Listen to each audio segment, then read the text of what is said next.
Hi, this is Charlie Kimbell. I'm the state representative representing Woodstock, Reading, and Plymouth in the Vermont State Legislature. And this session today is about wrapping up the 2025 legislative session. We went in overtime this year, about 3 to 4 weeks over when we normally end, and we ended last Friday, which is June 13th. And the reason for that was one bill in particular, and that was the Education Transformation Bill. We've talked about that before, but it's incredibly complex, a sweeping transformation of education system in Vermont, and it's going to take years to implement.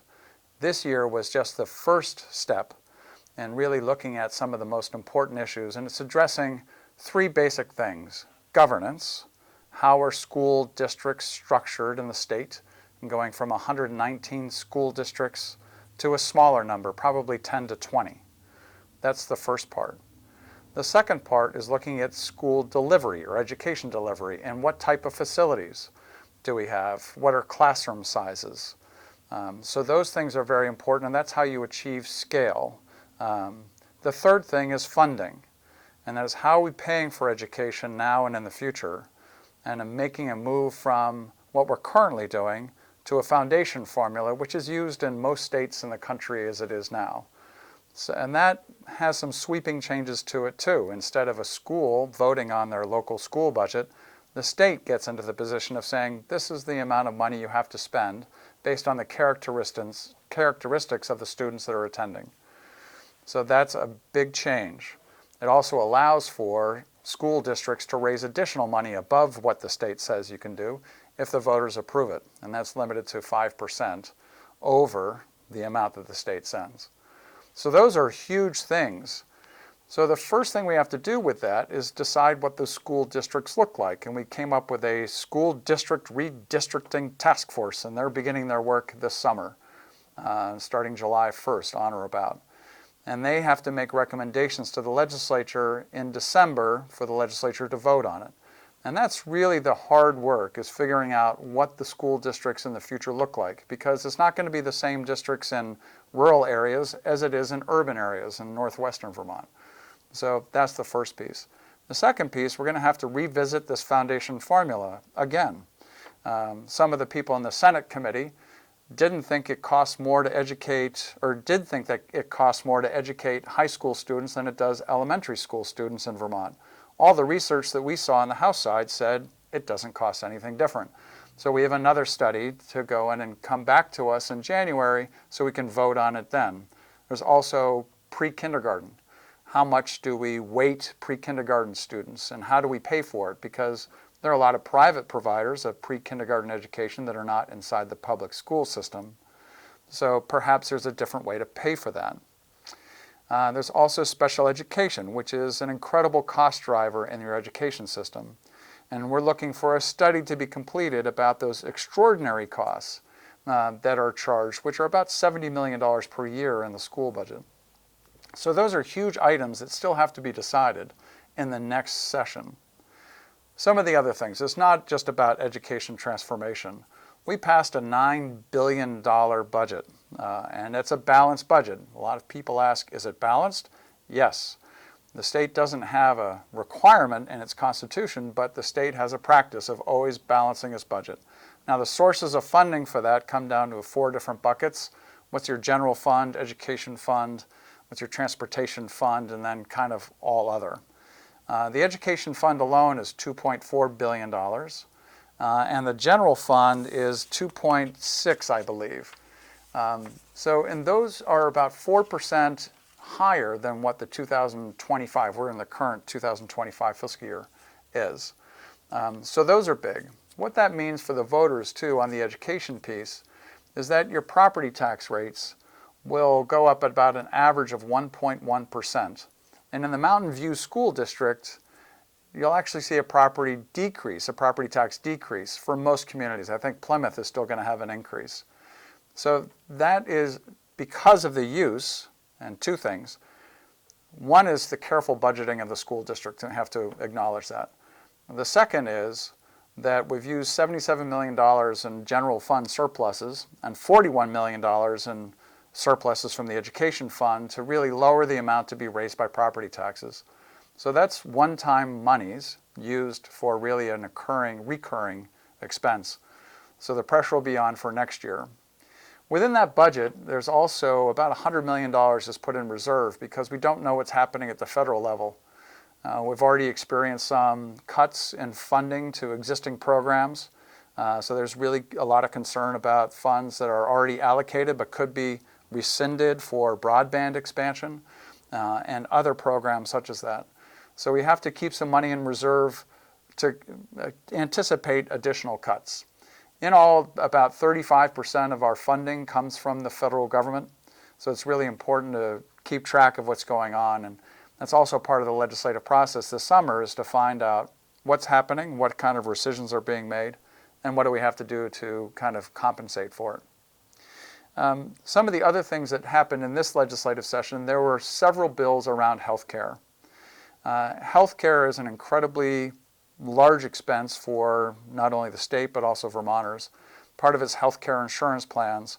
And we're looking at the end of federal subsidies for the exchange, for the health care exchange. So there could be an increase in that. So we took some measures this year in the legislature to decouple some of the small business from the personal insurance plans in an effort to anticipate a cut in that federal funding to lower those expenses. Another is that we looked at the prescription drug prices at hospitals that hospitals administer. And there's an incredible markup. Vermont has the highest cost of hospital-administered drugs in the country. So we put it in place where there has to be a maximum of 130% over the commercial rates that are paid, which is still high, but it's a lot lower than what is currently being paid. Housing.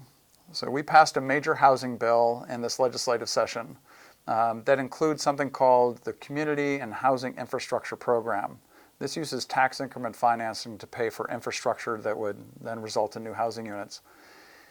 I was on the conference committee as well as local Senator Allison Clarkson, and we had a robust discussion, shall we say, amongst our committee about what kind of bumpers or what kind of limits to put around there, because it essentially diverts funds from the education fund. And so we looked at making sure that the use of those funds were necessary to support that infrastructure. It's called the but-for clause. But for this financing, this housing development wouldn't occur. And also, we wanted to make sure that it didn't have an unlimited amount of money being put into housing infrastructure and taking that away from the education fund. We do have a limit on it, but it's really an extraordinarily high limit, which is $200 million in annual increment financing, increment retention. It's highly complex. I'm happy to talk to anybody who has interest in that. Got way deep into spreadsheets and figuring out what the implications are and how much housing is supported. But it could support up to 3,700 new housing units per year. That's big because right now we're only building about 2,500 new housing units. And the data shows we need about 7,500 new units to meet the existing need for housing in the state of Vermont. So, and without that kind of new development, then we're going to continue to see housing prices that are really high. So what's left for the next session? Some things didn't make it. We had a revision of the General Assistance Program, which is housing for motels and hotels for people that are unhoused. And that was, the bill was vetoed by the governor. The proposal was to make it more locally administered using the community action agencies and some other non-housing or nonprofit housing partners. And the governor thought that it still spent too much money. It was $7.5 million.